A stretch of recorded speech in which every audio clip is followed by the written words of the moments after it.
Buenos días a todas y a todos. Realmente es una gran alegría estar dando comienzo a la Semana de la Investigación, el Desarrollo y la Innovación, que organiza por quinto año consecutivo la Escuela de Economía y Negocios de la Universidad Nacional de San Martín. Muchas gracias por acompañarnos. Van a ser días intensos toda la semana. La semana va a estar organizada en paneles de investigación que van a estar a las 11 de la mañana y a las 3 de la tarde, y luego tendremos mesas de diálogo a las 18 horas, en las que hemos convocado a funcionarios, legisladores, analistas, para debatir sobre la coyuntura que estamos viviendo, con la idea de contribuir desde la universidad para el debate, para el intercambio de ideas y el diálogo entre personas de distintas procedencias. Y gracias a la virtualidad, este año logramos tener como invitados a personas y a investigadores que están en otras partes del mundo, así que estamos especialmente agradecidos por esa posibilidad. Dejo ahora la palabra al decano de la Escuela de Economía y Negocios, Marcelo Paz. Bueno, buenas tardes a todos, buenos días a todos y a todas. O sea, a esta altura, con las idas y vueltas de todas las cosas que hicimos a esta hora, yo les cuento que en el último tiempo me pasa una cosa nueva, que es que en cada una de las actividades que hace la escuela me tengo que presentar y contar que soy el decano de la escuela. Y esto empezó a partir de marzo, cuando empezamos a modificar la lógica de relacionamiento producto de esta pandemia, que sabemos cuándo comenzó y todavía no tenemos muy claro cómo y cuándo va a terminar. Ante esa situación, nosotros lo que sostuvimos primero era generar una capacitación y que las clases de grado siguieran en el ritmo que venían, lo hemos logrado, y el paso siguiente fue empezar a desarrollar cómo estar presente desde el punto de vista virtual, con conferencias, con charlas, con debates. De ahí el desafío más grande, que era generar una oferta en la agenda de la escuela, que la Semana de la Investigación tiene centralizada en el mes de septiembre, en el mes de octubre, y nos pusimos en campaña para organizar una semana virtual, con dos características, que es con escaso presupuesto, como tiene todas las universidades públicas en la Argentina, así que la virtualidad nos ayudó para trasladarnos a París en este momento, a España, en algunos casos a Inglaterra, y tener invitados que de otra forma hubiesen sido imposibles, y animarnos a desarrollar a las 6 de la tarde, como decía Lucía recién, mesas de diálogo. Para que nosotros hayamos llegado a este momento, digo, lo primero es que tengo que agradecerles es a toda el área académica y a todos los docentes de la escuela que hicieron que el traspaso de una situación compleja como es dar clase presencial a una clase virtual, lo hayamos transitado con tanta tranquilidad, con mucho compromiso, mucho trabajo, que pudiéramos tomarnos el tiempo para repensar la Semana de la Investigación. Así que hoy arranca a las 6 de la tarde, como tiene que ver con estos actos académicos, es la inauguración oficial. Vieron que en los seminarios es medio raro. Uno arranca los seminarios a la mañana y a la tarde son las inauguraciones. Pero bueno, con mucho entusiasmo, mucho compromiso, con toda la Escuela de Economía y Negocios puesta al servicio de que las CIDI salgan como nunca, con un trabajo muy fuerte del área de investigación, con Lucía, con Eugenia, con Vale, con todo el equipo de comunicación que ha trabajado. Ayer hicimos pruebas y cambiamos cosas, con muchas ganas, con mucho desafío, con mucho entusiasmo para que el día viernes, cuando terminemos a las 6 de la tarde, en la charla de cierre, que incluirá el jefe de gabinete de ministros de la República Argentina con el ministro de Desarrollo Productivo, podamos sentir que parte del trabajo lo hicimos y lo transitamos con mucha alegría, con mucho entusiasmo, pero fundamentalmente generando ideas, debates, en momentos donde la incertidumbre nos lleva por todos lados. Creemos que la academia tiene que dar certidumbre a lo que pasa. Así que, nada, quería estar presente. Le dije a Matías que quería robar solamente 2 o 3 minutos de la charla inicial para dar una inauguración como debe ser, que es con la primera actividad académica, y desearles a todos la mayor de las suertes éxitos en la tarea que nos van a encaminar esta semana, rezando que todos tengamos conectividad a lo largo de la semana, que es el nuevo esquema de mayor preocupación que cada uno de nosotros tenemos. Desde ya, muy entusiasmado, con muchas ganas de que transitemos de esta semana y nos animemos a dar los debates para que de una buena vez por todas podamos empezar a cerrar la grieta en nuestro querido país. Así que los saludo y los acompaño un rato. Muchas gracias. Bueno, buenos días a todos, gracias por estar presentes. Comenzamos la sesión sobre progresos en teoría económica. Tenemos hoy 4 participantes. Yo, a medida que les toque ir exponiendo, los voy a presentar. Nuestro primer participante es el doctor Carlos Cervés Veloso, que no por casualidad he dispuesto que hable el primero, porque para mí en particular es una gran alegría, pero entiendo que para la escuela es un honor contar con una persona que es una, como dije hace unos minutos en la reunión previa, es una referencia para todos los que hacemos teoría, y teoría del equilibrio general es una referencia internacional, y yo quería de manera muy especial que él inaugure científicamente estas jornadas de investigación, estos seminarios de investigación que tendremos en estos días. Cada participante tendrá aproximadamente 20 minutos y luego habrá un espacio después de cada presentación, entiendo que será así, Lucía, cualquier cosa me dicen, para preguntas, respuestas, comentarios que los que están en este momento conectados en línea quisieran hacerle a cada expositor. Carlos es doctor en matemáticas, en ciencias matemáticas por la Universidad de Santiago de Compostela y de Nancy. Ha hecho estancias postdoctorales en el Trinity College de Dublín, ha sido profesor visitante de varias universidades, dentro de las cuales se destaca la Universidad de Harvard, y es autor, para ser breve, porque si no estaríamos un rato extenso, autor de más de 100 artículos científicos en revistas de primera línea internacional. Carlos, te dejo con tu presentación, Preference and Utility Functions. Tenés que quitarte el silencio, Carlos, estás silenciado.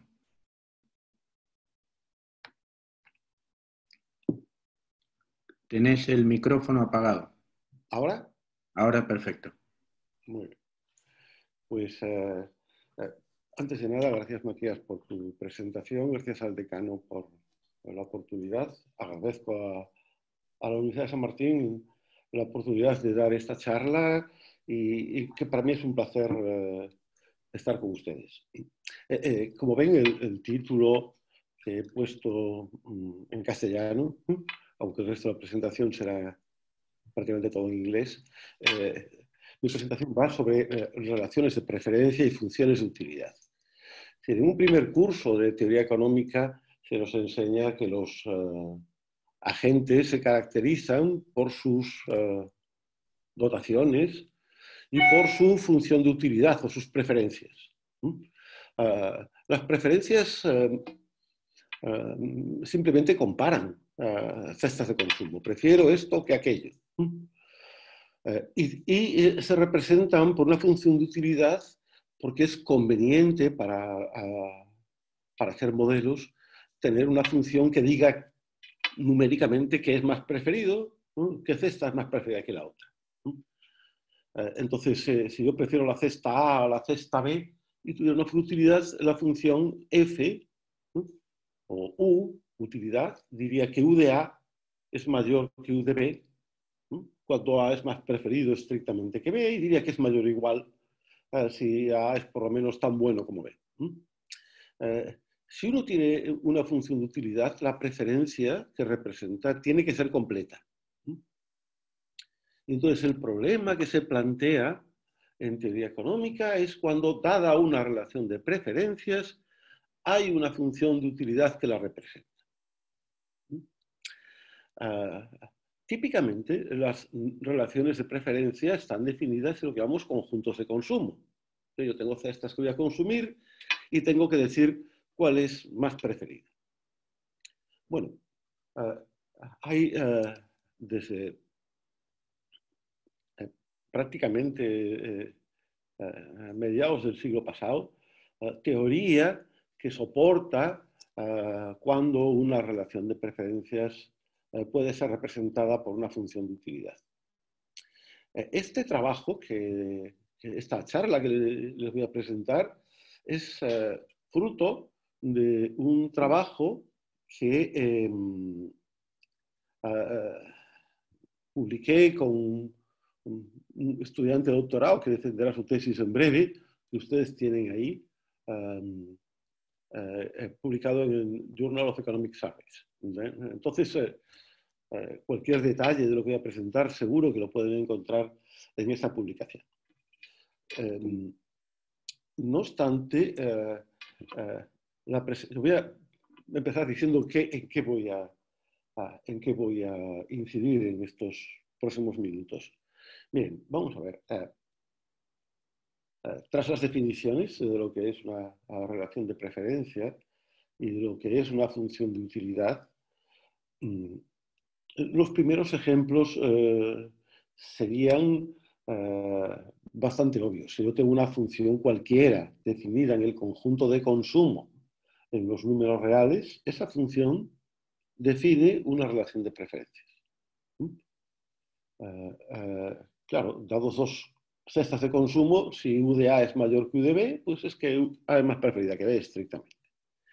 Y si es mayor o igual, es que es por lo menos tan buena, y así sucesivamente.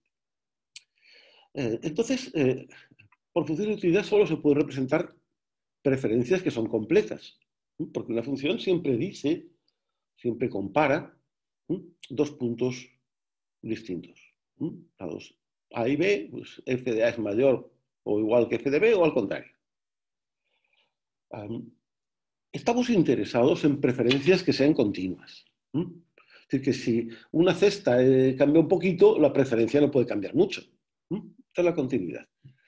Formalmente, una preferencia es continua si el conjunto de los que son estrictamente más preferidos, que uno dado es un conjunto abierto, y el conjunto de los que son por lo menos tan buenos como uno dado es un conjunto cerrado.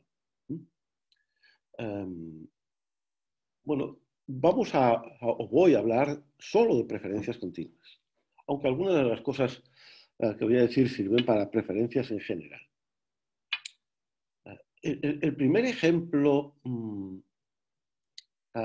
distinto es el que llamamos orden lexicográfico.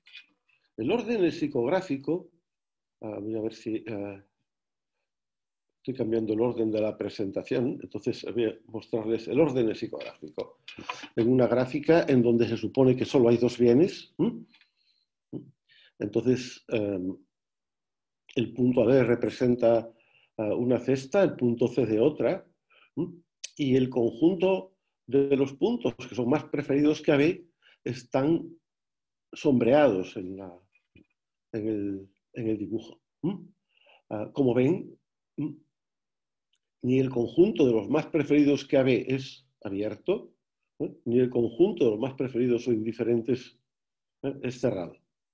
Y el intervalo, es decir, el conjunto que son más preferidos o indiferentes que AB y menos preferidos o indiferentes que CD, está sombreado en la figura. Bueno, esta no es una preferencia continua, con la topología ordinaria de R2. Y es un ejemplo de preferencia que no se puede representar por una función de utilidad. Es el ejemplo estándar.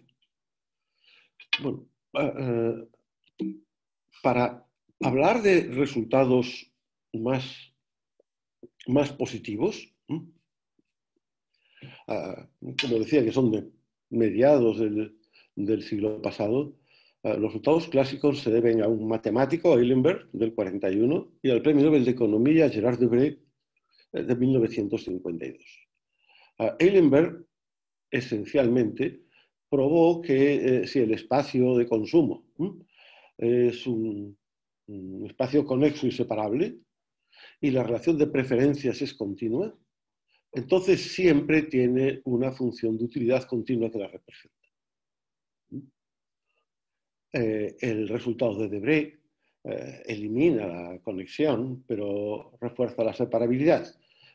Si X es un second contable, espacio topológico 2 contable, es decir, que tiene una base numerable de entornos del origen, y la relación de preferencia es continua, entonces siempre tiene una representación de utilidad. Estos son los resultados básicos que los alumnos, cuando manejan el espacio de consumo Rn, o el hortante positivo de Rn, tienen que conocer, y con la excepción del caso atípico del orden lexicográfico, las preferencias continuas, el orden lexicográfico no lo es, con la topología ordinaria, como decimos, se representan siempre.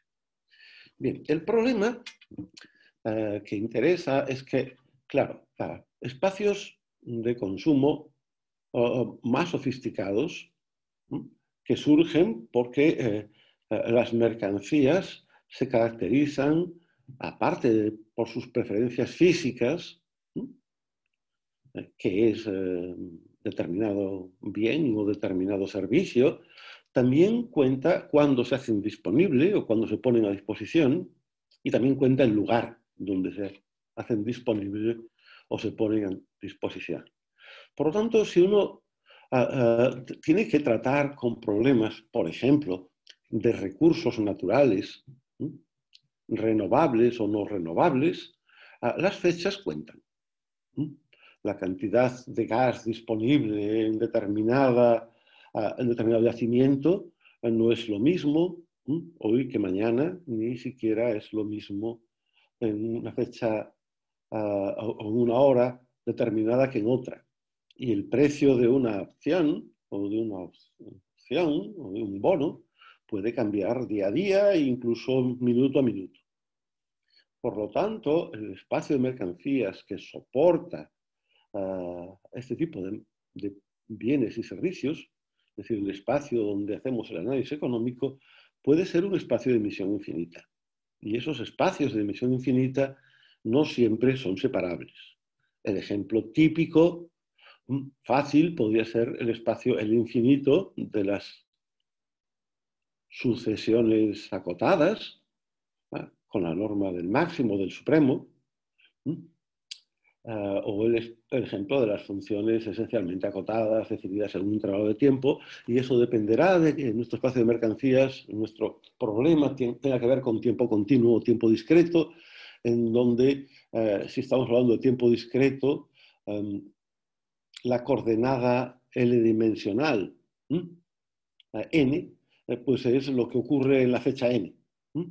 Y la coordenada n+1, pues es la misma cesta de consumo u otra en la fecha siguiente. Estos espacios, en particular el espacio del infinito, no tienen por qué ser separables. Y el resultado de Debré o Eilenberg no aplica. Entonces, tenemos que ir a espacios más generales. Y llamamos otra edición sobre un artículo que hice con mi compañera de toda la vida, Margarita Esteves, y publicada en el 95, en donde hemos demostrado que si el espacio que tenemos, el espacio de mercancías o el conjunto de consumo, está en un espacio métrico no separable, siempre hay preferencias continuas que no pueden tener representación de utilidad. Este resultado general negativo, muy fuerte por un lado, no lo es tanto porque esta preferencia general que hemos construido en cualquier espacio métrico no separable carece de propiedades importantes que suelen tener las preferencias habitualmente usadas en teoría económica. Por ejemplo, no es monótona,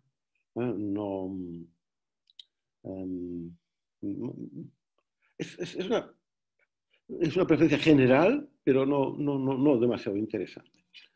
Y a partir de este resultado, e incluso antes de este resultado, hubo esfuerzos para probar que en espacios más generales, no necesariamente separables, las preferencias se podían representar.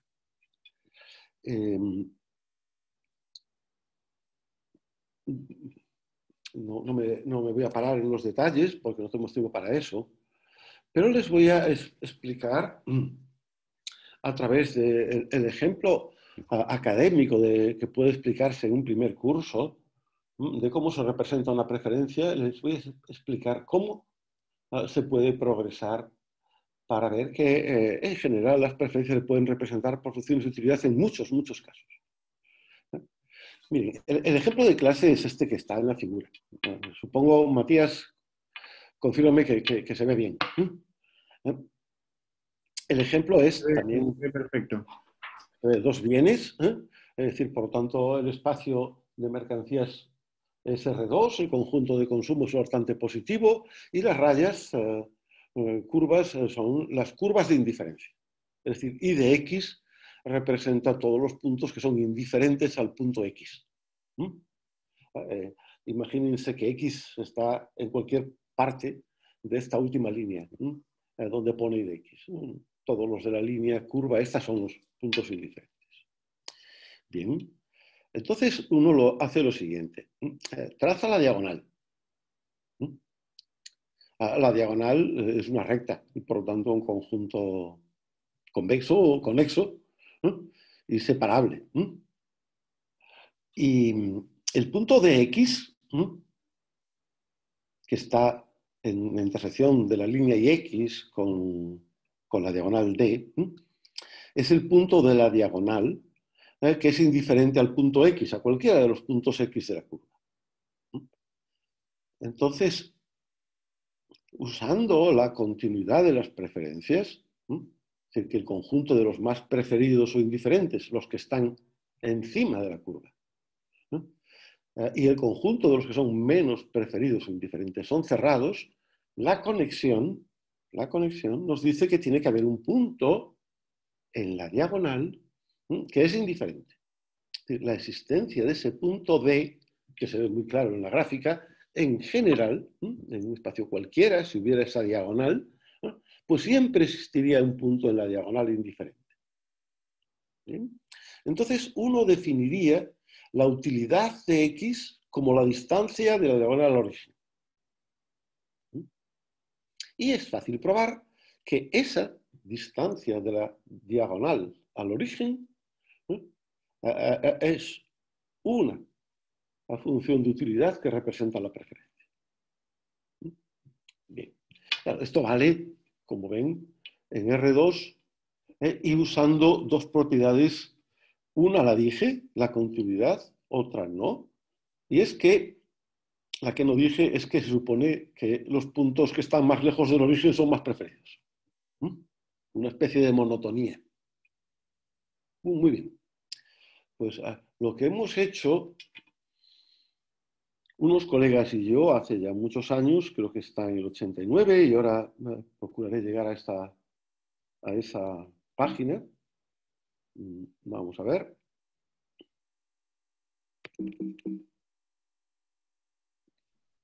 ¿Con Paulo Klinger puede ser 87? ¿O no es eso? Esto es anterior. Pero voy a mostrarlo. Voy a mostrarlo ahora si soy capaz de pasar la página. Es que lo estoy mostrando yo, Carlos. Sigue un poco más arriba. A ver. Más adelante. En 1998, con Esteban Indurain, de la Universidad de Navarra, y Juan Carlos Candeal, de la Universidad de Zaragoza, escribimos este artículo en Journal of Mathematical Economics, en donde definimos un concepto matemático nuevo que llamamos espacio separablemente conexo. Un espacio separablemente conexo, si dados dos puntos, cualesquiera del espacio, hay un conexo inseparable que los une, que los contiene. Es una extensión, si quieren, de la conexión por caminos o conexión por arcos. Un arco también es un conjunto conexo inseparable. Pero esto no requiere un arco, es mucho más general. Bien, bueno, pues usando esencialmente la misma idea que para el caso del espacio R2 y la diagonal, imagínense que mi conjunto es separablemente conexo. Y tomo un punto cualquiera x0 y imagínense que hay una colección numerable de puntos y uno, el punto x0 con todos esos puntos.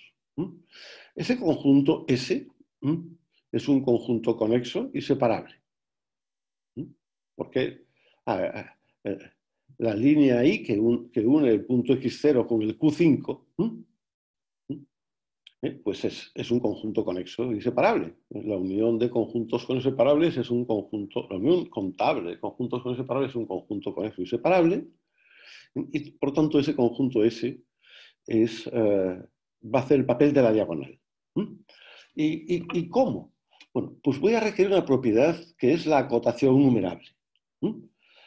Fíjense, si una preferencia es representable por una función de utilidad, es decir, que hay una función continua de x en los números reales, yo tengo los naturales, acotan numerablemente a la preferencia. Es decir, la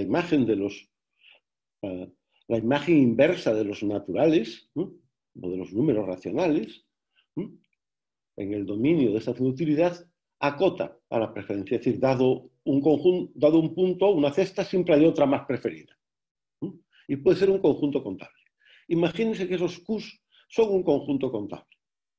Entonces, mi conjunto S juega el mismo papel que D. Es decir, restrinjo la preferencia al conjunto S. Entonces, por continuidad, por continuidad y conexión, para cada X de mi espacio X, hay un punto en S que es indiferente. Entonces, el teorema de Debré o de Eilenberg me dice que en S sí que puedo representar la preferencia, como lo hacía en D, con la distancia al origen. Entonces, represento la preferencia en S y consigo extender la preferencia, la función de utilidad.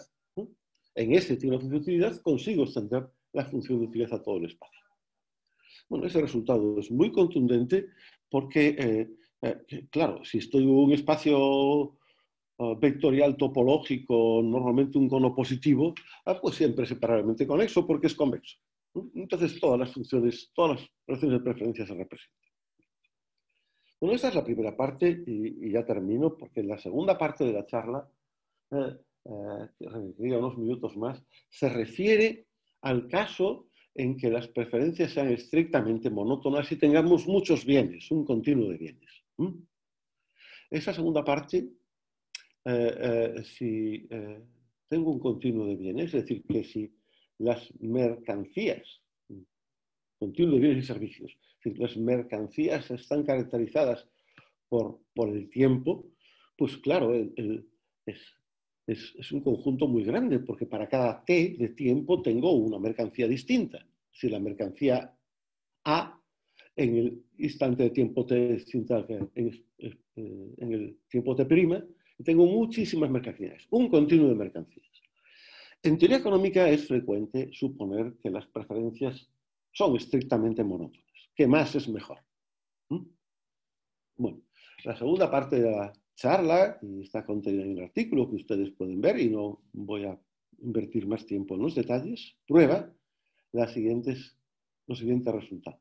Uno, que si mi espacio de mercancías es un espacio de funciones acotadas en el intervalo 0,1, cada función dice cuánto voy a consumir de la mercancía t, y t es el intervalo 0,1.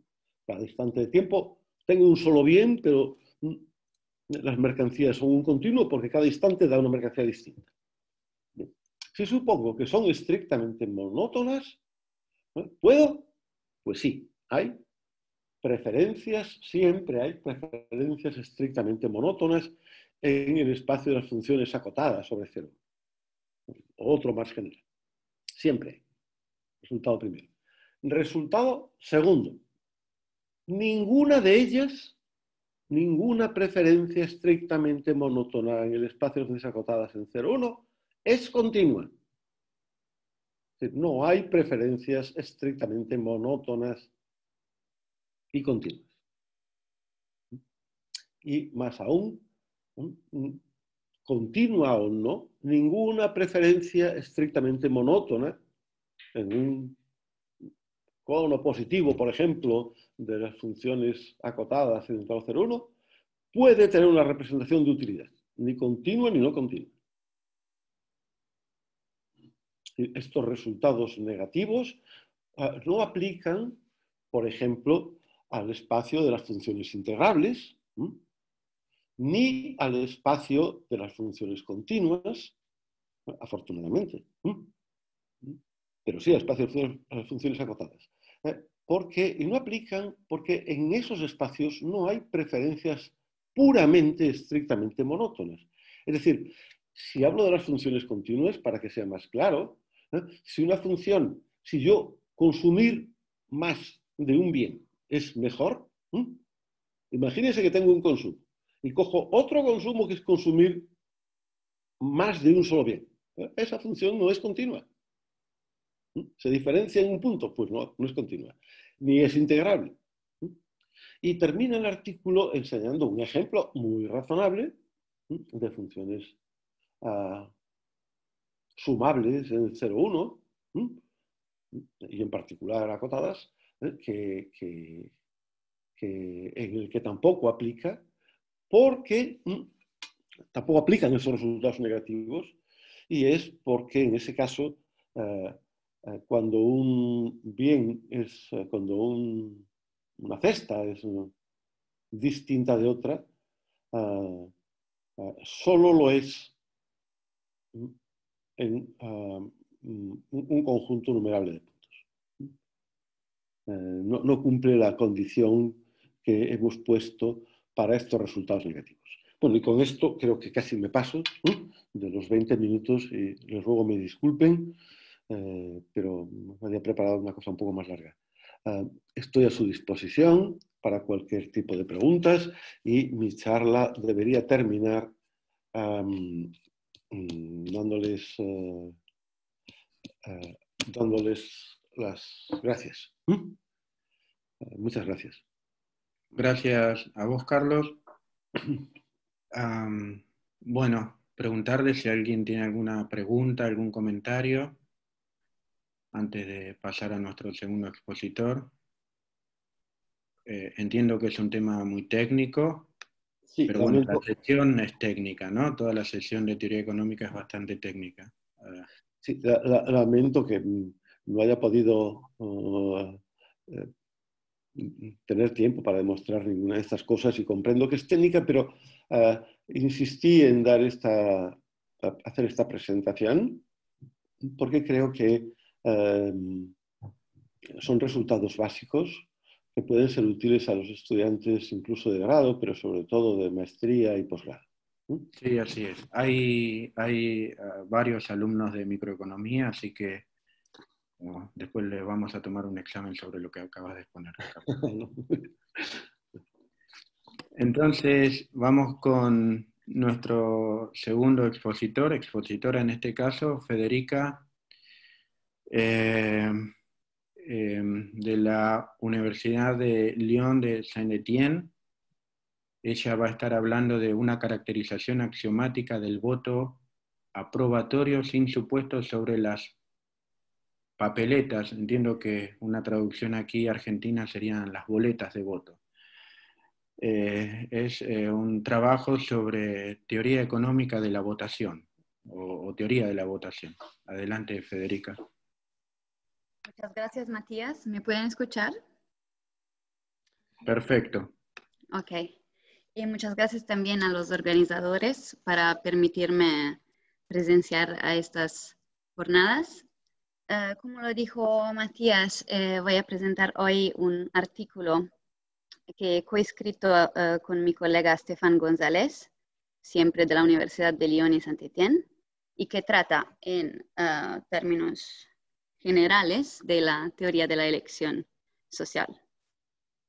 Esa teoría, pues la pregunta principal de esta teoría es ¿cuál es el mejor método de votación?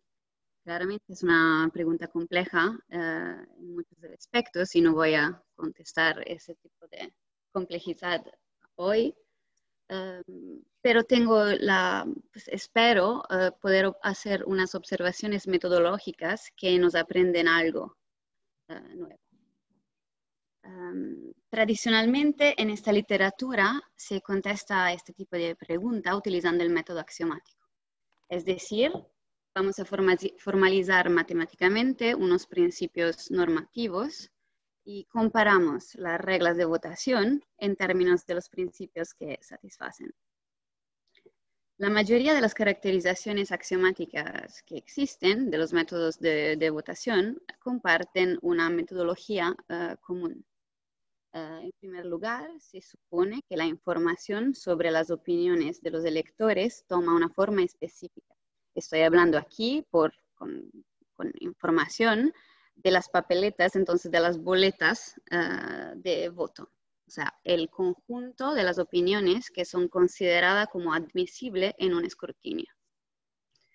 Y en segundo lugar, se pregunta cómo esta información tendría que ser agregada. Así que una regla de votación en general tiene dos dimensiones. Una procedura informacional, son las boletas de voto, y una procedura de agregación. Un límite de esta metodología es que métodos de votación diferentes procesan tipologías de información cualitativamente diferentes. Ahí le voy dando 4 ejemplos. En alto de la pantalla a la izquierda tienen una boleta uninominal, en donde el elector puede únicamente decir cuál de los candidatos es su favorito. A su izquierda tenemos una boleta de voto aprobatorio, en donde los electores pueden, si lo quieren, votar por todo un número de candidatos. Abajo tenemos una boleta de voto preferencial, en donde los electores pueden rankear desde el más favorito al menos favorito todos los candidatos, o sea, son sus preferencias ordinales.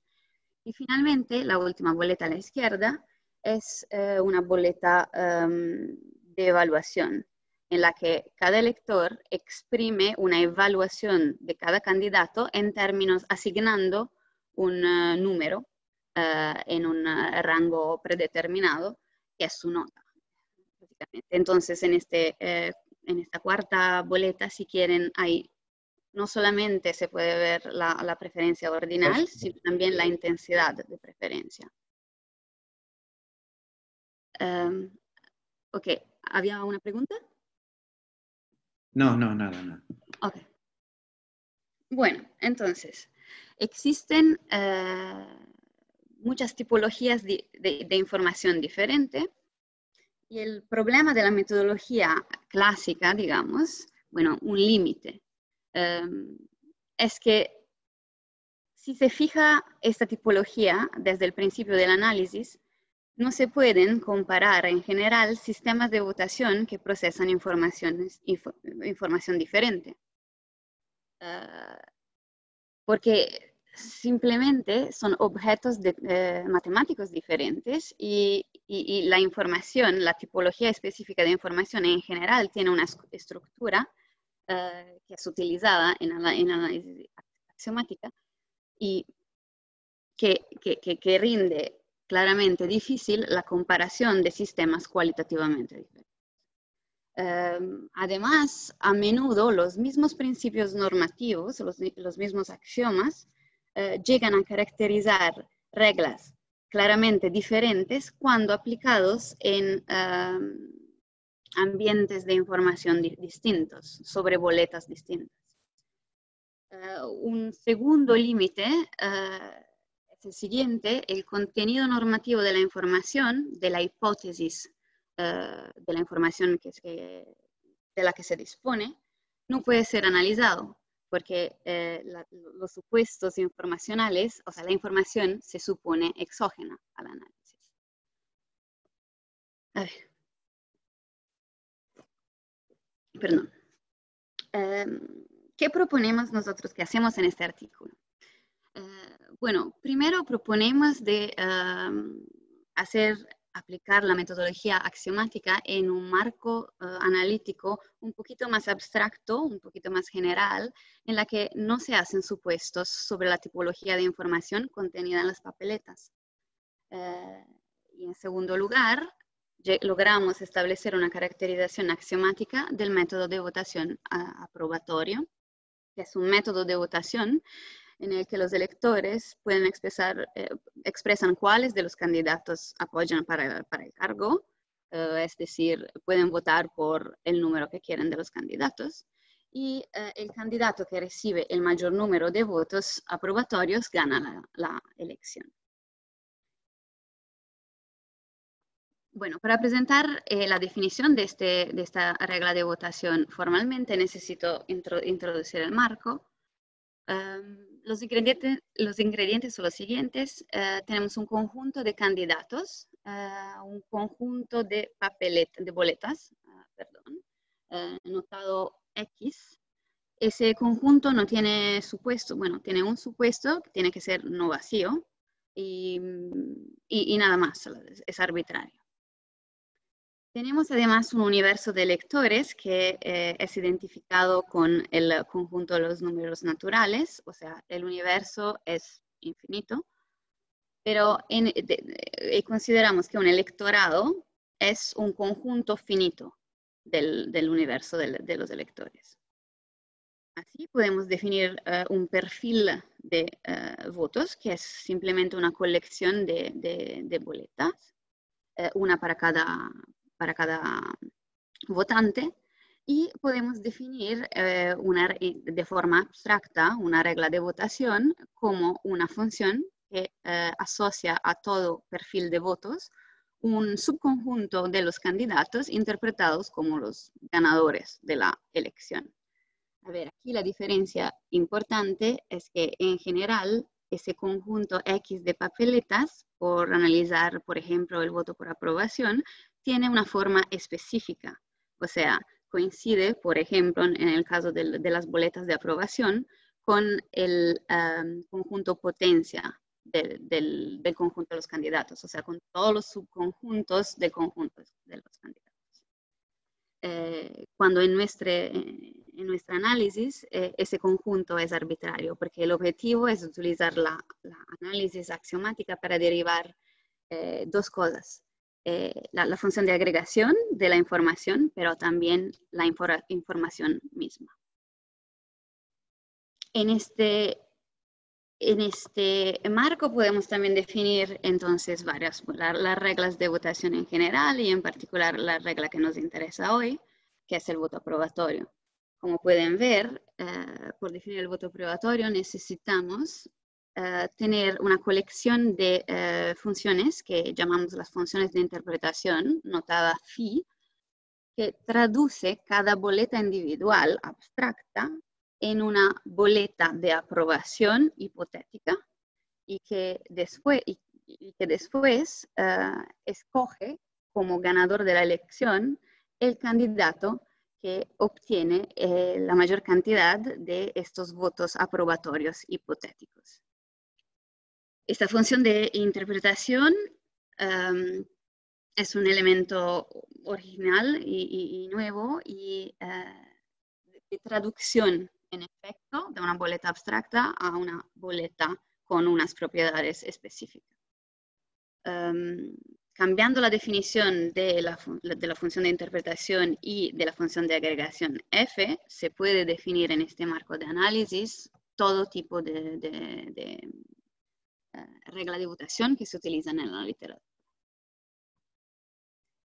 A ver, ahora presento los axiomas que caracterizan el voto de aprobación. Lo voy a hacer en dos etapas. O sea, voy a presentar primero 3 axiomas que nos permiten, como etapa preliminar, de establecer una caracterización que generaliza, de una familia de reglas de votación que generaliza el voto de aprobación. Y después voy a añadir 2 axiomas más para poder obtener la caracterización completa del voto aprobatorio. El primero de los axiomas es un axioma conocido en la literatura que se llama de consistencia, que dice esencialmente que cuando 2 electorados eligen el mismo candidato, este candidato tiene que ser elegido también cuando los 2 electorados se unen. El segundo axioma esencialmente pide que la función de votación no tenga sesgo hacia los candidatos o los electores, o sea, combina una propiedad de anonimidad y una propiedad de neutralidad de la función de votación. Y dice esencialmente que si un electorado puede elegir un subconjunto de los candidatos, entonces siempre existen otros electorados que pueden elegir toda permutación del conjunto de candidatos elegido para el primer electorado. El tercer axioma que vamos a utilizar es nuevo y juega un papel muy importante en la reducción de la información de las boletas de voto a información dicotómica. Este axioma, que llamamos no single voter override, por los que son interesados a leer todo el artículo, dice que en ningún caso añadir un elector a un electorado puede cambiar radicalmente el resultado de la elección, en el sentido que el conjunto de los ganadores escogido con o sin este nuevo elector tiene una intersección no vacía. Aquí le presento el primer teorema, entonces el resultado preliminar, que dice que estos 3 axiomas caracterizan una familia de reglas que llamamos la regla de endoso, en inglés endorsement rule, que consiste en reglas que traducen la información abstracta de las boletas en información dicotómica y después escogen dicotómica, es decir, o sea, apoyado o no apoyado. Y después escogen el candidato que tiene más apoyos. A ver, ¿cuál es la diferencia entre una regla de endoso y la regla de voto aprobatorio? En la regla de endoso, las reglas de endoso incluyen el voto aprobatorio, pero otras reglas que tienen restricciones en la cantidad de opiniones de apoyo que un elector puede exprimir. Por ejemplo, el escrutinio mayoritario uninominal, en donde el elector puede únicamente apoyar a un solo candidato. Pero incluyen otras reglas, por ejemplo, la regla en la que el elector puede apoyar 2 o solamente 3 candidatos, etc. A ver, ¿cómo pasamos de las reglas de endoso, como identificamos el voto aprobatorio entre las reglas de endoso? Es añadiendo 2 axiomas.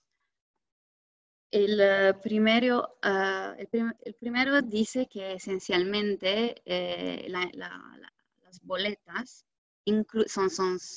incluyen opiniones opuestas, en el sentido que por cada boleta existe otra boleta que anula la opinión exprimida en la primera boleta, en el sentido que cuando la función coge 2 opiniones opuestas, la función está indeterminada, elige todos los candidatos. El segundo axioma es un axioma también de expresividad de la regla de voto de alguna forma, y dice que cada elector, si un elector puede apoyar múltiples candidatos, siempre existe otra boleta que le hace apoyar un subconjunto estricto de este candidato.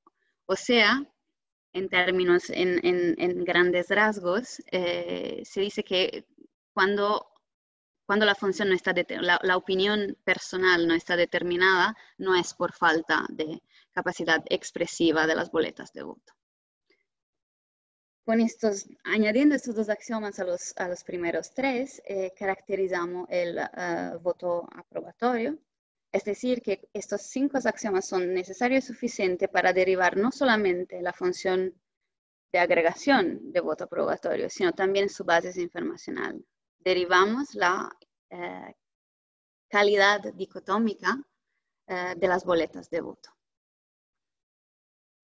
Como dije en principio del análisis, el objetivo de este artículo es aumentar la comparabilidad de las proceduras de votos, en particular del voto aprobatorio, con otras reglas de votación que procesan información cualitativamente diferente. Aquí, por terminar mi presentación, le voy a dar 2 ejemplos conocidos. En primer lugar, el método de votación de borda, que agrega preferencias, o sea, órdenes lineares, como boletas preferenciales. Podemos ver que la regla de borda satisface 4 de los 5 axiomas que caracterizan el voto por aprobación. En particular, el único que no está satisfecho es no single voter override. El segundo ejemplo es el escrutinio mayoritario uninominal. Eso también procesa boletas de voto diferente del voto aprobatorio, porque claramente son uninominales, y esta regla también satisface 4 de los 5 axiomas que caracterizan el voto aprobatorio. Esos son solamente 2 ejemplos, pero la lista puede ser mucho más larga. Mi único objetivo con esta presentación es demostrar que el marco en efecto permite una comparación que es limitada si uno conduce la metodología axiomática de forma clásica, fijando, o sea, haciendo supuestos sobre la información que se quiere analizar. Le agradezco su atención y estoy disponible por todo tipo de pregunta. Muchas gracias. Gracias, Federica.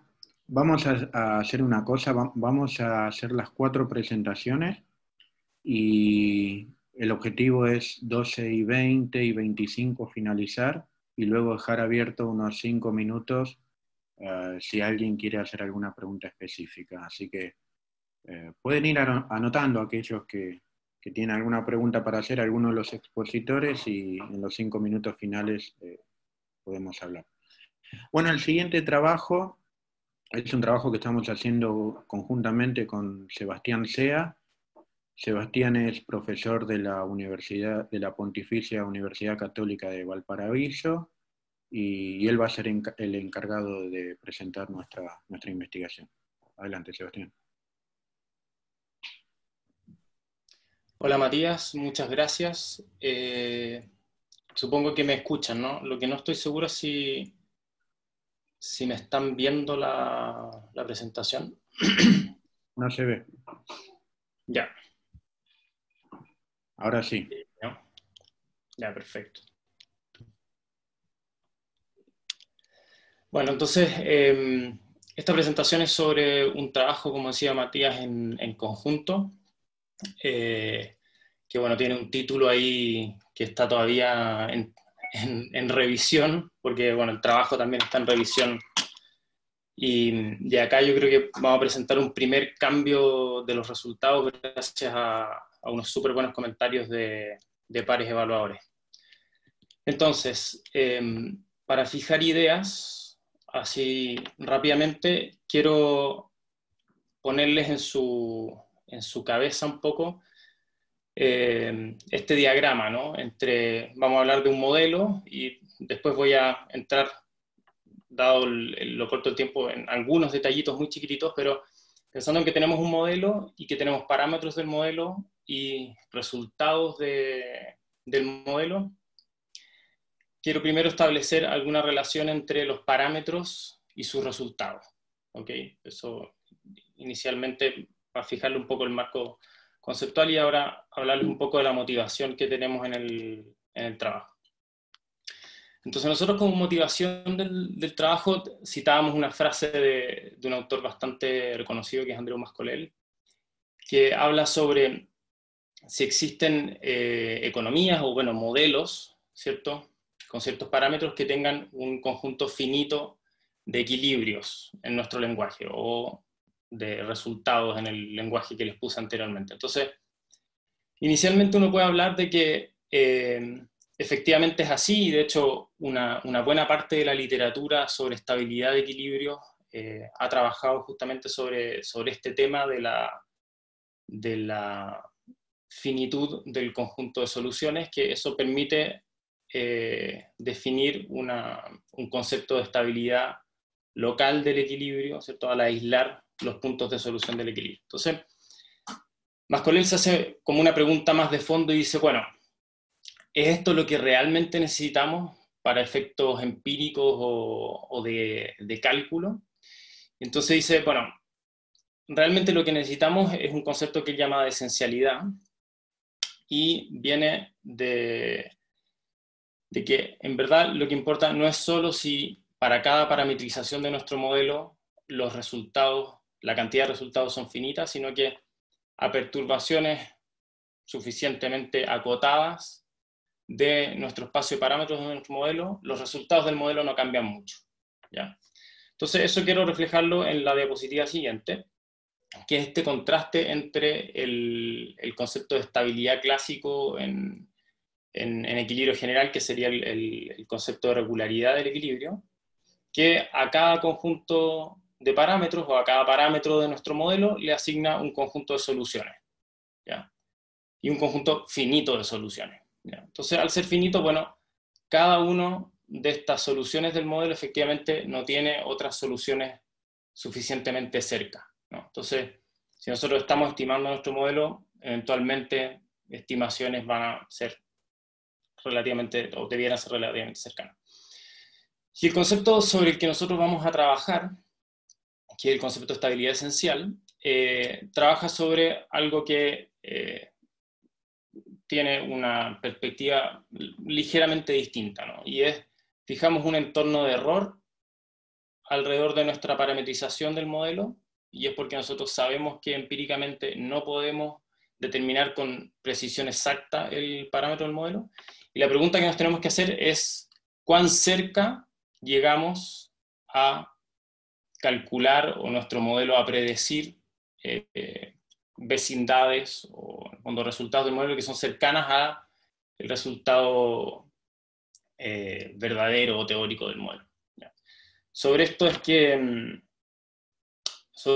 trata la noción de estabilidad que trabajamos, y básicamente, y solo para hacerles un poco de contexto de literatura, el concepto de estabilidad esencial viene de la teoría de correspondencia y finalmente estudia una relación de la continuidad de una correspondencia a punto fijo, básicamente. Y ha sido aplicado en la teoría económica a teoría de juegos y a la teoría del equilibrio general. Entonces, ahora voy a poner un poquitito más de notación y fijar un poco de ideas, a pesar de que no voy a entrar mucho en los detalles clásicos de un modelo de equilibrio general, que aquí algunos deben conocer, al menos los que han tenido un curso de micro más o menos básico. Pero vamos a hablar en términos generales de que una economía va a ser una distribución sobre un espacio de características, ¿ya? Una distribución de probabilidad sobre un espacio de características. Y acá es donde básicamente nos estamos jugando la contribución, ¿no? Hay que definir ciertas propiedades sobre este espacio de características que después nos permitan establecer bien esta relación entre las parametrizaciones del modelo y los resultados del mismo. Acá un poco para contarles en qué orden va la contribución. Nosotros hay ya literatura que ha establecido esta relación de continuidad entre el modelo en economías y sus equilibrios, pero en dimensión finita, es decir, conjuntos de consumo donde la cantidad de elecciones está acotada por un conjunto finito. Y el mundo en el cual nosotros estamos queriendo hacer nuestra contribución tiene relación con el trabajo de Carlos inicialmente en aspectos de dimensión infinita, es decir, modelos que permiten eventualmente hablar de incertidumbre que no necesariamente está acotada de forma finita, lo mismo con modelos con cantidad de periodos que pueden tener un horizonte infinito, o pensar en consumo que es diferenciable también en términos de cada bien tener una diferenciación infinitesimal de otro, que es otra también literatura relacionada a preferencias en teoría económica.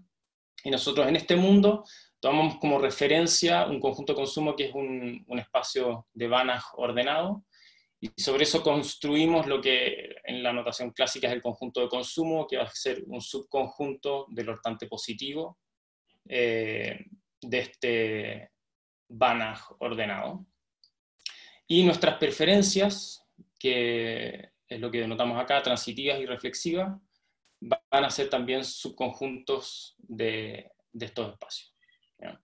Y eso es un marco bastante general de trabajo, y esencialmente la contribución del paper en la parte técnica en este minuto está en dilucidar bien qué tipo de preferencias son las preferencias correctas que están acá para asegurar los resultados que les voy a presentar ahora en el modelo. Entonces, bueno, con esto, si se recuerdan del diagrama inicial, en el espacio de parámetros, estoy definiendo ahora un conjunto que va a ser el conjunto de medidas de probabilidad denotado por M sobre el espacio de características T. ¿Ya? Ese va a ser como el dominio de esta relación entre estos dos conjuntos.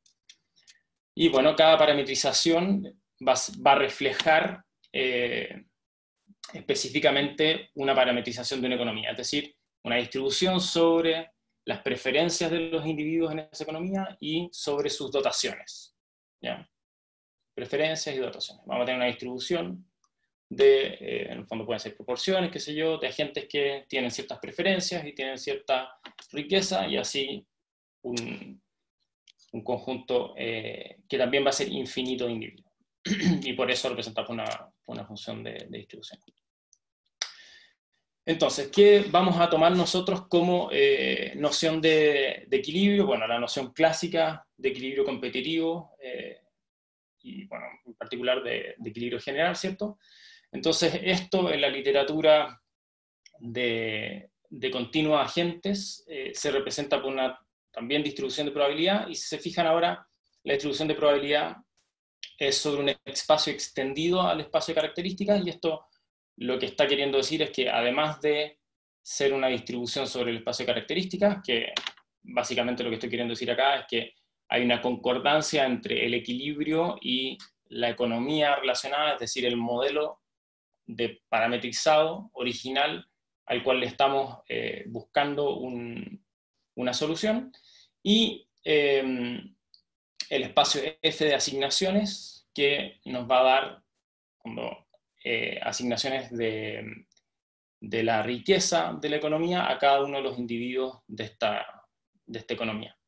Entonces, un equilibrio va a ser una medida de probabilidad sobre este espacio extendido de características, si queremos llamarlo así, y necesariamente tiene que estar relacionado a una parametrización particular de la economía, que está muy inicial, y a un conjunto de precios, que aquí se me olvidó ponerle un poco más de notación, pero tiene que ver con el dual topológico del espacio de consumo que definimos, y tienen que cumplirse las siguientes características. La primera es que la marginal de esta medida de probabilidad de equilibrio tiene que concordar con la caracterización de la economía a la cual le estamos definiendo su equilibrio, y resultados que son más o menos clásicos, y quizá aquí se ven un poco más feos para quien no conoce los modelos con continuos agentes, pero acá lo que estamos diciendo es que la riqueza agregada de la economía tiene que ser igual a la riqueza asignada en este equilibrio de esa economía. Y finalmente esta tercera condición lo que nos está queriendo decir es que cada uno de los agentes económicos está optimizando sus recursos. Y acá lo que estamos diciendo básicamente es que cada uno de los agentes tiene una dotación de riqueza denotada por el vector E, y entonces tienen que gastar o definir un consumo que sea factible presupuestariamente, y que cualquier otro consumo que eventualmente les reporte una mayor utilidad, que sea preferido, tiene que ser infactible. ¿Ya? Entonces acá, y es una noción en medida de probabilidad, ¿cierto? Una configuración de esta economía tiene que darse de que los individuos en medida 1 están siendo racionalmente o optimizan de una forma racional sus recursos, y esa medida 1 de individuos tienen que encontrarse en esa situación. Entonces acá, retomando el diagrama inicial, lo que estoy diciendo básicamente es que, bueno, teníamos nuestros parámetros, definimos el conjunto de parámetros que lo llamamos el espacio de medidas de probabilidad sobre el espacio de característica. Uy. ¿Me escuchan, cierto? Que se me cerró la conexión en el otro computador. Y por este otro lado, por el conjunto de soluciones del modelo, definimos ese espacio como también el conjunto de medidas sobre este espacio extendido de características y asignaciones. Bien. Entonces ahora, ¿qué es lo que vamos a definir? Vamos a definir una relación específica entre estos dos conjuntos, que es lo que vamos a llamar correspondencia walrasiana. ¿Ya? Y la correspondencia walrasiana va a ser obviamente una relación entre el espacio de parámetros y el espacio de soluciones. En particular acá nos tenemos que acotar a un conjunto compacto, dado ciertos requerimientos que necesitamos establecer para efectos de los resultados de estabilidad que queremos anunciar. Y esta correspondencia walrasiana lo que nos dice, que es más o menos intuitivo, ¿cierto?, es que para cada parametrización de este espacio de economía nos entrega el conjunto de soluciones factibles, de equilibrios walrasianos asociados. ¿Sí?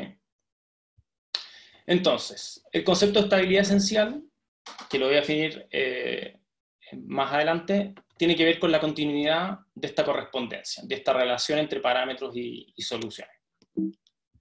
Entonces, una primera aproximación de continuidad, cuando uno habla de correspondencias, que son funciones multievaluadas básicamente, tiene que ver con la hemicontinuidad superior de la correspondencia, y para eso nosotros necesitamos hacer un supuesto relacionado a nuestro espacio de consumo, una especie de alteración alrededor del espacio de consumo, y con eso podemos asegurar la hemicontinuidad superior de las correspondencias y sus valores cerrados. Y acá no estoy entrando en la discusión técnica, que eventualmente, si tenemos un ratito ahí después con Carlos, nos gustaría afinar algunos detalles que quisiéramos revisar. Yo, para hablar de continuidad, necesito necesariamente definir una noción de cercanía, tanto en el conjunto de parámetros como en el conjunto de soluciones.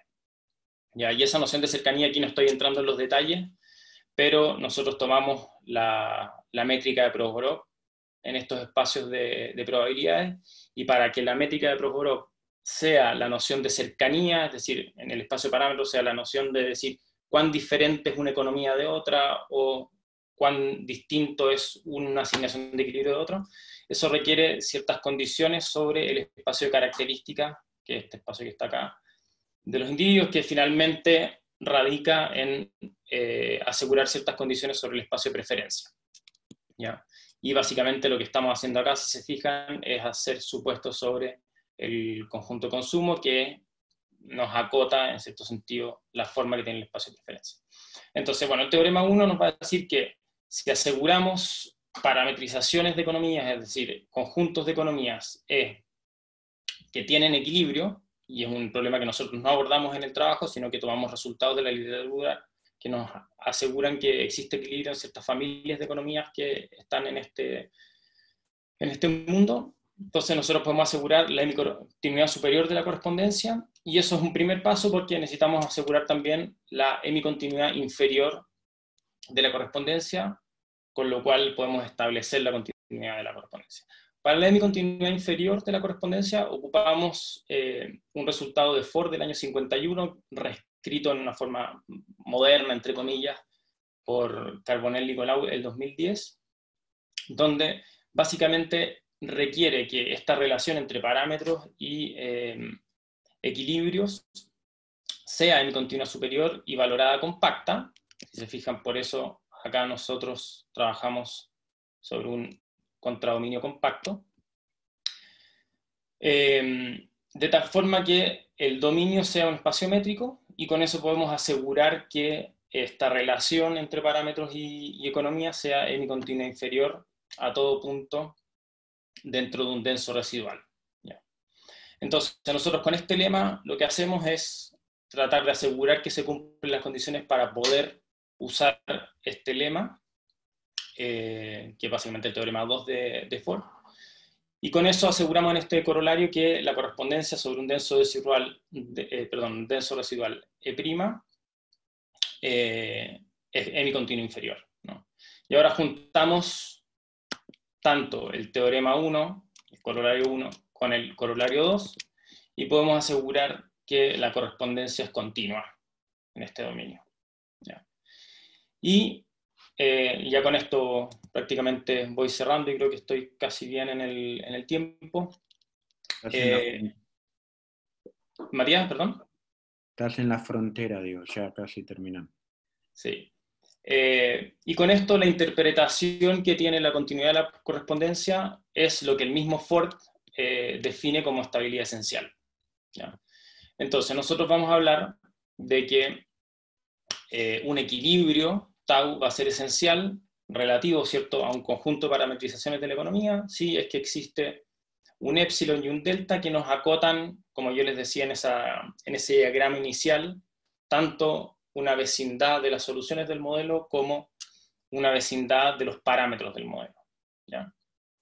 Y nosotros aquí básicamente establecemos 4 propiedades derivadas de esta continuidad de la correspondencia que caracterizan la estabilidad esencial en estos mundos, que básicamente son cosas más o menos razonables, ¿cierto? Si el número de soluciones es único, entonces el equilibrio necesariamente es esencial, y nociones de estabilidad esencial a nivel de conjuntos, ¿ya? Es decir, si no es una solución la que tiene el modelo, sino un conjunto de soluciones, bueno, podemos establecer un nivel de estabilidad a nivel de que ese conjunto de soluciones varíe poco, y eso es lo que tiene que ver con tanto hablar de subconjuntos mínimamente esenciales, que sean conexos, y que existan también componentes dentro del conjunto de soluciones. Y que, bueno, esos mismos subconjuntos sean estables. Entonces, el teorema 4 lo que hace es valerse de el teorema 2, es decir, de la continuidad, y establecer que la relación entre parámetros y equilibrios es continua, y asegura estas 4 propiedades que básicamente caracterizan la estabilidad esencial en este mundo de economías con un número infinito tanto de bienes como de individuos. Y aquí puse, bueno, algunas referencias que son las 3 referencias de las que les hablé acá en la presentación, pero bueno, hay bastantes otras más literatura, sobre todo respecto a cómo aseguramos tanto las propiedades del espacio de preferencias como aseguramos la existencia de equilibrio en este mundo. Pero por ahora, eso era lo que tenía preparado para presentarles. Bueno, gracias Sebastián por tu presentación. Y nos queda nuestro último expositor, Germán Santamaría. A ver, Seba, cuando deje de compartir pantalla, podemos... Ahí está. Y Germán va a hacer presentación de su trabajo sobre econometría. Adelante, Germán. Bueno, gracias. Un segundito que... Ahí está. Bien, este trabajo no está terminado aún. Hay que hacerle algunas correcciones. Es algo que surgió secundariamente de otro paper que está en proceso de publicación. Bueno, presenté algo parecido a esto hace unos años en un congreso de econometría en Pisa, en Italia, y lo que hice es actualizarlo ahora y trabajarlo un poquito más, pero de ninguna manera es algo final, ¿no? Tiene mucho por hacerse. Bien, lo que se propone es una expansión de un modelo Garch tradicional, agregándole una medida de volatilidad que se llama Realized Volatility, que se basa en datos de alta frecuencia, y además le sumamos dos ecuaciones, una para la simetría y otra para la kurtosis de la distribución. Vamos a la introducción. Bien, un segundo que tengo que minimizar acá, listo. Bien. La mayoría de los modelos Garch solo consideran como fuente de volatilidad lo que es la varianza, o la varianza condicional, mejor dicho. Lo que proponemos acá es un modelo que incorpore la estructura del Garch, pero con datos de alta frecuencia, que a eso nos referimos a datos, en este caso, de una frecuencia de minuto a minuto, para un periodo de 10 años, y además ajuste no solo por la varianza, sino por la simetría y la kurtosis de la distribución. El modelo fue probado con datos del S&P 500 en logaritmo de los retornos de los precios de ese índice, y como distribución elegimos la Gram-Charlier, que es una expansión de la distribución o de la densidad normal, y para evitar que esta distribución, cuando se estima la máxima verosimilitud de valores negativos y se trunque, se realizó una modificación en base a otro paper que es establecido por Galland and Tauchen, que esa es la distribución modificada de la Gram-Charlier. Bien, como base de este trabajo hay otros papers, por supuesto, que es el de John Doe y Rockinger en el 2001, que determinaron que este tipo de distribución de Gram-Charlier tiene unos límites que son 6 menos 6 para la simetría y 7 para la kurtosis, o sea, un exceso de kurtosis sobre la normal de 4 unidades. Entonces, como nuestros datos respetaban esos límites, aplicamos esa distribución. Con respecto a lo que es los datos de alta frecuencia, Andersen y otros demostraron que pronosticar la volatilidad a partir de modelos Garch que incorporan estas medidas de volatilidad con datos de alta frecuencia mejora mucho el pronóstico. Y en otros trabajos, en el de León, Rubio y Serna, y a su vez de Hansen, en el 2005-2011 respectivamente, el primero desarrolló un esquema similar al que estamos planteando acá, pero sin datos de alta frecuencia, mientras que el segundo fue el creador de lo que se llama el modelo de Realized Garch, o sea, incorporarle al Garch una medida de volatilidad de alta frecuencia. Mezclamos estos dos modelos, esa fue la idea, y obtuvimos el modelo que proponemos. Simplemente para mostrar los datos en que trabajamos, este es el histograma de los retornos en logaritmos del S&P 500,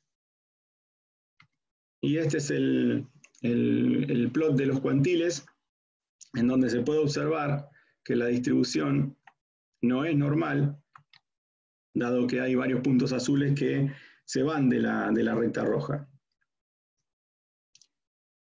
Bien, como medida de Realized Variance o varianza de alta frecuencia, utilizamos una que se denomina Realized Kernel, que funciona con la fórmula que se está viendo. Es el Realized Kernel es la suma entre la Realized Variance tradicional, que se define como la sumatoria de los residuos, de los retornos al cuadrado intradiarios, más un kernel, o una función kernel, que viene definida como un ponderador multiplicado, la sumatoria del ponderador multiplicado por también la sumatoria de los retornos intradiarios con un rezago. Bien, cuando hablamos de retornos acá estamos hablando de toda información o datos intradiarios, o sea, si tenemos, si consideramos la apertura del mercado desde las 10 hasta las 16, tenemos 390 retornos por día. A eso le sumamos más o menos 240 días hábiles en el año y 10 años, y esa es la cantidad de información que tenemos. Bien. Pero trabajar con datos de alta frecuencia presenta algunos problemas como son saltos en los datos y problemas o ruido en su estructura. Para ello hay que testear que los datos no presenten esta problemática.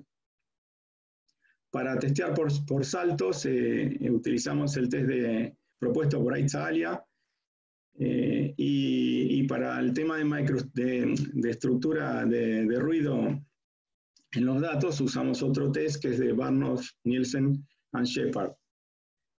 Ambos test rechazan ambos test no rechazan, perdón, la hipótesis nula. En este caso es el de saltos, que usamos dos frecuencias distintas para testear, o sea que los datos no presentarían saltos, y en el caso de ruido sucede lo mismo. No se rechaza la nula y no presenta ruido microestructural.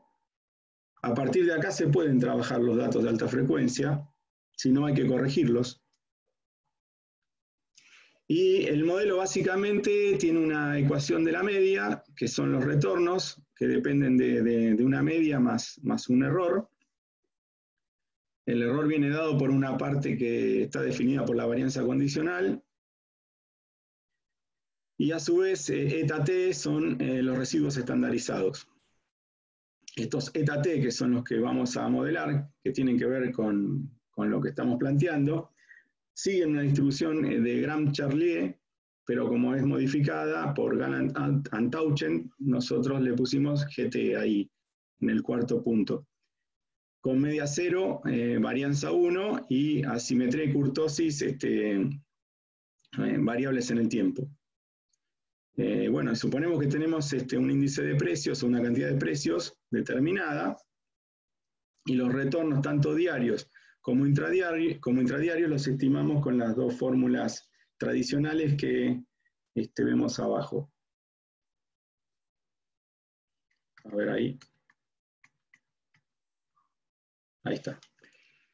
Bien, lo que hace al sistema de ecuaciones, bueno, la varianza condicional, la llamamos H sub t, es un modelo Garch tradicional, pero incluye una X que está en rojo, como la pueden ver. Esa X es una medida de realized variance, con datos de alta frecuencia, que está definida en la segunda línea. Y a su vez, en la segunda línea, lo que está en celeste, que está 1 eta t, es el efecto leverage, que hace referencia más que nada al impacto de las malas noticias en el mercado, a que ese impacto generalmente es mayor que el de las buenas noticias. Con respecto a las ecuaciones que agregamos, son las otras dos, la de asimetría y la de kurtosis, que siguen un proceso Garch prácticamente tradicional, como se puede ver al final del slide. Y ahí está. Bien, y la distribución que utilizamos es la de la modificada por Galland-Antauchen, que está definida ahí, que es una Gram-Charlier pero ajustada. La función de máxima verosimilitud para asegurar positividad está definida ahí abajo. Esto es el formulario que se ve. Y acá tenemos el histograma de los residuos estandarizados, que son los que utilizamos para los cálculos. Y vamos a ver que tanto la simetría está en menos 0,56 y la kurtosis es 4,54. O sea, está dentro de los parámetros o de las bandas que establece Rockinger para utilizar este tipo de distribuciones. Cuando analizamos los cuantiles de los residuos estandarizados, vemos que no son normales, hay puntos azules que están fuera de la recta roja. Y los modelos estos tienen que cumplir ciertas condiciones de estabilidad. La primera, que es la suma de los coeficientes de lo que es la varianza con datos de alta frecuencia, tiene que ser menor a 1. Cuando es con datos de baja frecuencia también tiene que ser menor a 1, esa es la condición 1. La segunda es que para la ecuación de la simetría, la suma de esos dos coeficientes tiene que estar entre menos 1 y 1. Y la tercera condición, que hace referencia a la ecuación de kurtosis, tiene que cumplir esa regla. A su vez, los resultados se dividen in sample, o sea, en la muestra, y fuera de la muestra. Para la parte de fuera de la muestra utilizamos una metodología recursiva que básicamente es un rolling window, que lo que hace es estimar dentro del sample el modelo y pronosticar un día. Luego incorpora ese día y vuelve a estimar el día que sigue, con todos los datos y demás. Y ahí se ve la estabilidad del modelo. Es importante en este tipo de modelos que cuando uno lo usa fuera de la muestra sea estable. Germán, bueno, los resultados dentro de... Sí. Nos quedan 2 minutos, 3 minutos. Ya. Los resultados dentro de la muestra, nuestro modelo es el de la última columna. No tiene un buen desempeño dentro de la muestra, pero sí fuera de la muestra y utilizando todo el sample. Acá vemos que nuestro modelo cumple fuera de la muestra cumple las condiciones, que las cumple también el Realized Garch, pero no así el Garch SK, que es uno de los que nos basamos. Los valores son más o menos similares al full sample, con lo cual es estable el modelo. Acá están los resultados de las ecuaciones, que los paso rápido porque el resumen eran esos 3 cuadros. Y con respecto al efecto leverage, el modelo presenta un efecto leverage negativo, que es de esperar, que las malas noticias impacten mayor que las buenas en los mercados financieros. Y por último, los últimos 2 slides, para evaluar si el modelo es mejor, aparte de la máxima verosimilitud y lo que vimos, usamos un ratio que se llama, que es la media del logaritmo de los errores en valor absoluto, y vemos que nuestro modelo, que es el tercero, y que estaba debajo, presenta tanto en la muestra como fuera de la muestra un valor menor, un valor más chico, en valor absoluto. Por acá está negativo, pero es en valor absoluto. Y con respecto a otro test que utilizamos, que es más famoso, que es el de Daigol and Mariano, este test muestra nuestro modelo versus los otros 2 que lo comparamos. En ambos casos se rechaza la hipótesis nula de que no haya diferencia entre ambos, y hay diferencias a favor del modelo por los valores que arroja este test. Fui un poco rápido, discúlpenme, pero el tiempo apremia. Y bueno, en definitiva, como conclusión podemos inferir que el modelo es mejor que el tradicional Garch o el Realized Garch, y que además, tanto in sample como out of sample, presenta una buena performance. Habría que trabajarlo más con otro tipo de distribuciones y con un sample más grande, ¿no? Además, los resultados confirman que hay una dependencia en el tiempo, en la simetría, en la kurtosis, no solo en la varianza como pregona la teoría tradicional de los Garch. Bueno, hasta acá llegamos. Gracias por su tiempo y bueno, cualquier duda al respecto me pueden escribir a mi mail, que la mayoría lo tiene. Ya está. Muchísimas gracias, Germán. Voy a dejar de compartir. Para dejar de compartir. Con esto entiendo, Lucía, Marcelo, que finalizamos la primera sesión. Entiendo que no hay ya oportunidad para preguntas, ¿verdad? Bueno, no sé si hay alguna pregunta específica, pero sí, habíamos acordado que a las 12:30 terminábamos la primera sesión. No sé si hay alguna pregunta en particular que alguien quiera hacer a través del chat, y si no, cerramos aquí y ya los convocamos para las 15 horas para el siguiente panel. Exacto. Sí.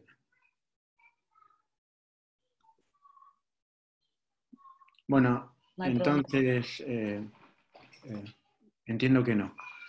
Agradecer muy especialmente a los expositores, a Germán, a Sebastián, a Federica. Además, Federica, gracias por el esfuerzo de hablar en castellano. Y a Carlos, muy en especial por habernos acompañado y darnos el honor de tenerlo con nosotros en una jornada tan importante como es para la escuela esta semana. Carlos, haberte tenido, en especial, ha sido un placer. Muchísimas gracias a todos, nos vemos a las 3. Gracias a los expositores.